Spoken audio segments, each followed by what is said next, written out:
কোরআন শরীফের তাফসীর শুরু করার আগে প্রতিদিনের মতো সাংবাদিকদের জন্য কিছু কথা বলতে হয়, কারণ সময় মতো তারা খবর পৌঁছতে না পারলে, আপনারা এখানে লক্ষ লক্ষ আছেন মানুষ, কিন্তু সারা জাতি জানতে পারবে না এখানে কি হচ্ছে।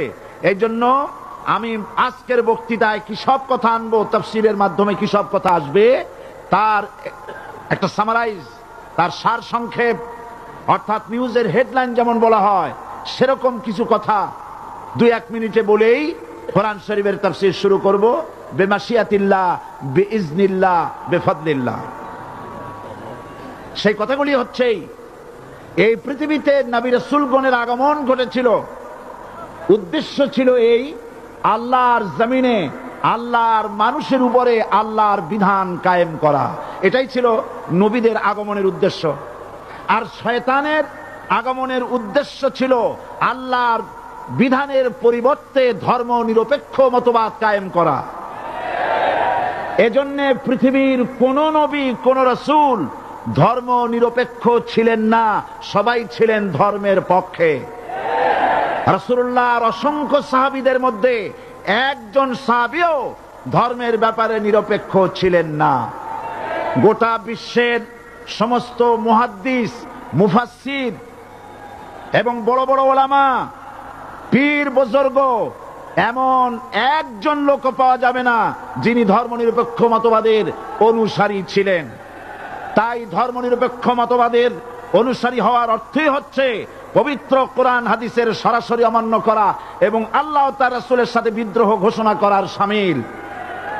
ধর্মনিরপেক্ষ মতবাদ শয়তানের আবিষ্কৃত মতবাদ বলেই দুনিয়ার অধিকাংশ ইহুদি, খ্রিস্টান, মুশরিকরা এই মতবাদের অনুসারী। ইসলাম সম্পর্কে অনভিজ্ঞ পৃথিবীর কিছু কিছু মুসলিম দেশের কিছু কিছু নামধারী মুসলমান ধর্মনিরপেক্ষ মতবাদের ষড়যন্ত্রে পা দিয়েছে। আল্লাহ তাদেরকে রক্ষা করুন। আমরা বলি আমিন, সবাই বলি আমিন। বিশ্বের সমস্ত বিধানগুলোতে সেকুলারিজম, ধর্মনিরপেক্ষ মতবাদের অর্থ করা হয়েছে ধর্মহীনতা এবং ধর্ম বিরোধিতা। এর বাস্তব দৃষ্টান্ত আমরা দেখতে পাই বর্তমান যে সরকার আছে, তাই সেই সরকারের আমলের ভিতরে আমরা এই জিনিসটা দেখতে পাই। সত্য কিনা বলেন? সত্য কিনা বলুন? এই দলটির নাম ছিল আওয়ামী মুসলিম লীগ। এই দলটির নাম ছিল কি? আওয়ামী মুসলিম লীগ। তখন তারা নারায়ে তাকবীর, আল্লাহু আকবার ধ্বনি দিত, স্লোগান দিত, কিন্তু ধর্মনিরপেক্ষ মতবাদ দলীয় আদর্শ হিসাবে গ্রহণ করার কারণে নারায়ে তাকবীর, আল্লাহু আকবার এই স্লোগান তারা বর্জন করেছে। 1972 সনে যখন তারা ক্ষমতায় এলেন, তখন সংবিধানের শিরোনামে মুসলিম প্রথা সিদ্ধ বিসমিল্লাহির রহমানির রহিম তারা পরিত্যাগ করেছিল। সমস্ত বিশ্ববিদ্যালয়ের মনোগ্রাম থেকে ইকরা বিসমি রব্বিকাল্লাযী খালাক রব্বি জিদনি ইলমা এটাকে তারা বাদ দিয়েছিল। সলিমুল্লাহ মুসলিম হল এই নাম থেকে মুসলিম শব্দ বাদ দিয়েছিল। নজরুল ইসলাম কলেজের নাম থেকে ইসলাম শব্দ বাদ দিয়ে শুধু নজরুল কলেজ করেছিল। এগুলি অসত্য না সত্য?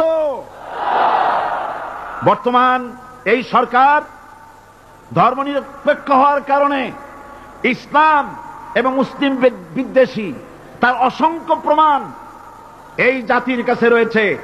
দেশের শ্রেষ্ঠ সন্তান হচ্ছে আলেম ওলামা, পীর বুজুর্গ। বলেন সুবহানাল্লাহ।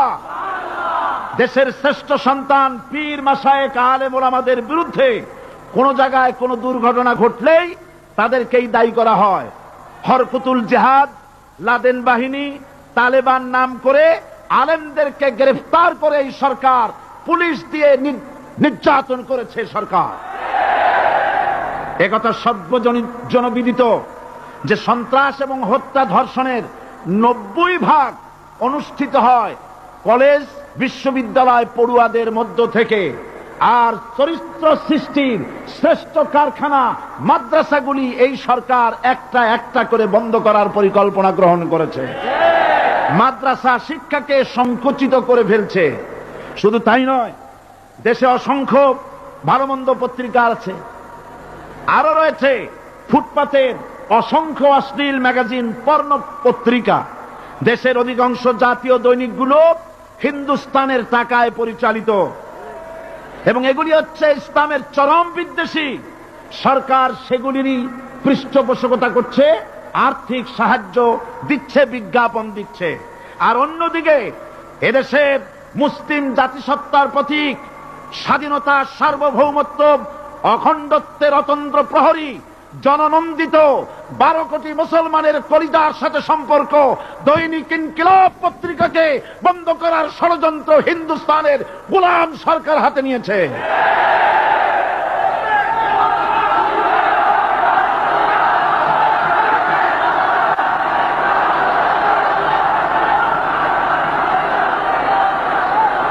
সরকার বস্তুনিষ্ঠ সাংবাদিকতায় ভয় পায়, ইসলামের পক্ষে কথা লিখলে ভয় পায়। এজন্য তারা দৈনিক ইনকিলাব এবং তার পরিবারের গায়ে হাত দেওয়ার প্রস্তুতি নিচ্ছে। দৈনিক ইনকিলাবের সম্পাদকের গায়ে যদি হাত দেওয়া হয়, ইনকিলাব যদি বন্ধ করে দেওয়া হয়, সারা বাংলাদেশ অচল হয়ে যাবে।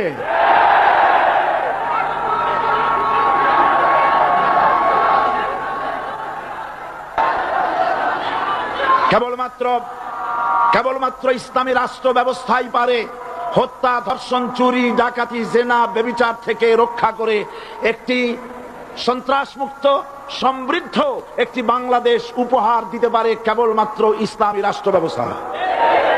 সুতরাং অবস্থা দৃষ্টে মনে হয় এরা যদি আরেক আল্লাহ না করুন, বলেন আল্লাহ না করেন, আল্লাহ না করেন, আল্লাহ না করেন, এরা যদি আরেকটাবার ক্ষমতায় যেতে পারে, 72-এর সংবিধানকে পুনরুজ্জীবিত করে ধর্মনিরপেক্ষ মতবাদ কায়েম করবে।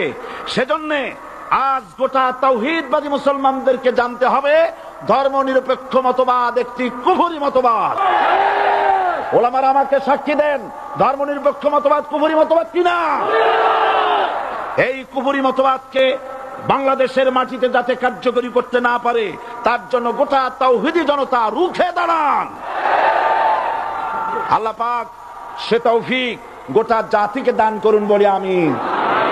এবার আসুন কোরআনে কারীমের যে কথাগুলি আমরা আলোচনা করতে চাই আপনাদের সামনে সূরা বাকারার 255 নম্বর আয়াত আমি তেলাওয়াত করে গত 2 দিন আলোচনা করেছি। আজকে আসেন সেই যেখান থেকে শেষ করেছিলাম সেখান থেকে আলোচনা শুরু করে যাক। সবাই আমার সাথে পড়েন, আউযু বিল্লাহি শাইতানির রাজীম, বিসমিল্লাহির রাহমানির রহিম। আল্লাহু লা ইলাহা ইল্লা হুয়াল হাইয়ুল কাইয়্যুম লা তাখুযুহু সিনাতুন ওয়ালা নাওম লাহু মা ফিস সামাওয়াতি ওয়া মা ফিল আরদ মান যাল্লাযী ইয়াশফা'ু ইনদাহু ইল্লা বিইذনিহি ইয়ালামু মা বাইনা আইদিহিম ওয়া মা খালফাহুম ولا يحيطون بشيء من علمه إلا بما شاء وسع كرسيه السماوات والأرض ولا يؤوده حفظهما وهو العلي العظيم صدق الله العظيم। আমি এই সূরার এই আয়াতে আলোচনা করতে গিয়ে আপনাদের সামনে বলেছিলাম কোরআন শরীফের সর্বশ্রেষ্ঠ আয়াত হচ্ছে হাদিস অনুযায়ী কোন আয়াত? আয়াতুল কুরসি। আল্লাহ পাকের সার্বভৌমত্বের পরিচয় এই আয়াতে কারিমার মধ্যে আল্লাহ পাক দিয়েছেন। গত 2 দিন আমরা আল্লাহ পাকের সার্বভৌমত্ব এবং তার পরিচয় সম্পর্কে আলোচনা করেছি। আজকে সামনের দিকে আমরা এগোতে থাকবো যতদূর আলোচনা করা যায়। আল্লাহ পাক বলছেন আল্লাহু লা ইলাহা ইল্লা হুয়াল হাইয়ুল কাইয়্যুম। আল্লাহ হচ্ছেন তিনি যিনি ছাড়া কোনো ইলাহ নাই। লা ইলাহা ইল্লাহু, তিনি ছাড়া কোনো ইলাহ নাই, সার্বভৌমত্বের মালিক কেউ নাই। এই যে লা ইলাহা, কোনো ইলাহ নাই, আমরা কালেমার মধ্যে এই কথাটা বলি। আমাদের কালেমায় তাইয়্যিবা আমরা কি উচ্চারণ করি? লা ইলাহা ইল্লাল্লাহু মুহাম্মাদুর রাসূলুল্লাহ। জোরে পড়েন, লা ইলাহা ইল্লাল্লাহ, লা ইলাহা ইল্লাল্লাহু মুহাম্মাদুর রাসূলুল্লাহ। লা ইলাহা, কোন ইলাহ নাই। এই দাওয়াত দিয়েছেন দুনিয়ার সমস্ত পয়গম্বর। এটা কি শুধু রাসূলুল্লাহর দাওয়াত ছিল? সমস্ত নবীদের স্লোগান ছিল একটা। সমস্ত নবীদের স্লোগান ছিল কয়টা? সবাই বলুন, কি সেই স্লোগান? লা ইলাহা ইল্লাল্লাহ। কোরআন শরীফের ভিতরে ইলাহ শব্দ 147 বার এসেছে। লা ইলাহার অর্থ যদি এই হয়, কোন উপাস্য নাই আল্লাহ ছাড়া, কোন মাবুদ নাই আল্লাহ ছাড়া, মুহাম্মদ সাল্লাল্লাহু আলাইহি ওয়াসাল্লাম আল্লাহর প্রিয় রাসূল, তাহলে তো এত ঝঞ্ঝাট হওয়ার কথা ছিল না। আপনারা বলেন, নবীরা যখনই এই দাওয়াত দিয়েছেন লা ইলাহা ইল্লাল্লাহ, তখন সংঘর্ষ হয়েছে কিনা? হয়েছে কিনা? বাধা আসছে কিনা? তাহলে এই কথাটা কি যার কারণে এরকমের বাধা আসে? লা ইলাহা ইল্লাল্লাহ, এর চাইতে বিপ্লবাত্মক, এর চাইতে রিভলিউশন সৃষ্টিকারী কথা আল্লাহর আকাশের নিচে জমিনের উপরে আর একটাও হতে পারে না। লা ইলাহা ইল্লাল্লাহ। ইলাহ শব্দের অর্থ শুধু উপাস্য আর মাবুদ নয়। ইলাহ শব্দের অর্থ হচ্ছে আইনদাতা, ইলাহ শব্দের অর্থ হচ্ছে শাসনকর্তা, ইলাহ শব্দের অর্থ হচ্ছে বিধানদাতা।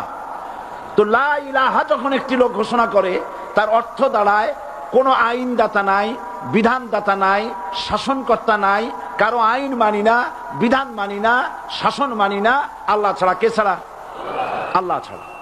এই কালেমার দাওয়াত যখন পয়গম্বরেরা দিয়েছেন, তখন 3 শ্রেণীর লোকেরা বাধা দিয়েছে। বলেন কয় শ্রেণী? সবাই বলেন। 3 শ্রেণীর লোকেরা বাধা দিয়েছে। লক্ষ্য করুন। 1 নম্বরে বাধা দিয়েছে রাষ্ট্র শক্তি। 1 নম্বরে বাধা দিল কারা? 2 নম্বরে বাধা দিয়েছে ধনাঢ্য ব্যক্তিবর্গ। 3 নম্বরে বাধা দিয়েছে যারা কায়েমি স্বার্থবাদী ধর্মীয় শক্তি। এই 3টি শ্রেণী সমস্ত নবীদেরকে বাধা দিয়েছে।